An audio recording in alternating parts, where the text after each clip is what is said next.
Hello everyone, today we are going to be talking about the hook mate.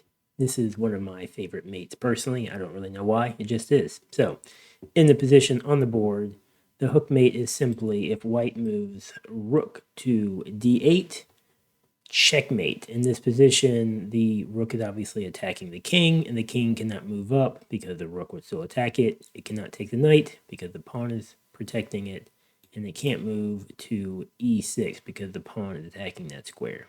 And they can't move to e7 because the knight is attacking that square. So that is a hook mate. It's usually a knight, rook, and then some piece supporting the knight. So we are going to look at a couple of hook mate setups.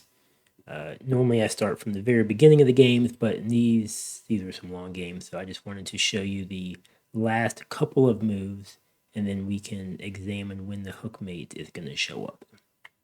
So in this position, it will be white that will be performing the hook mate, and it's coming up right now. So the setup is about there. You have to do a little work. You got, I'm not just going to give it to you. So in this position, what's the nice move to set up the hook mate?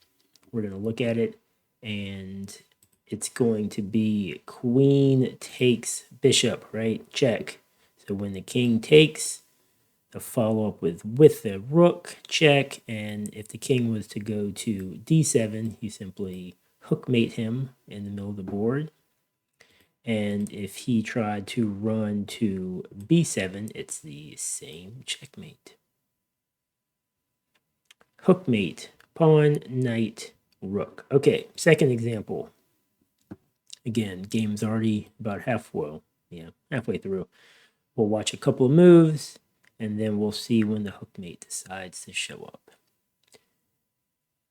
And for the record, I like to show at least part of the games instead of just showing the final position because, I don't know, I think it's valuable to at least get a little bit of a picture of what was going on in the game prior to the move. So in this position, and this one could have ended a couple different ways, but the idea here, I already went through the move, is rook takes knight.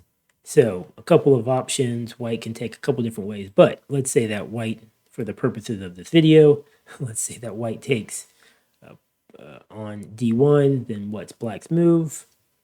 I think we've got it. Rook to f2, checkmate due to the hook mate. Pawn, knight, rook, all connected for mate. Okay, one more example. And these are all real games that I have pulled off of the internet, surprisingly enough. So I probably could have found some of my own games where the hook mate shows up because it's a relatively common mate, but that would have taken significantly longer. So in this position, this one is, you got both knights, you got both rooks. It's pretty easy to see what's coming.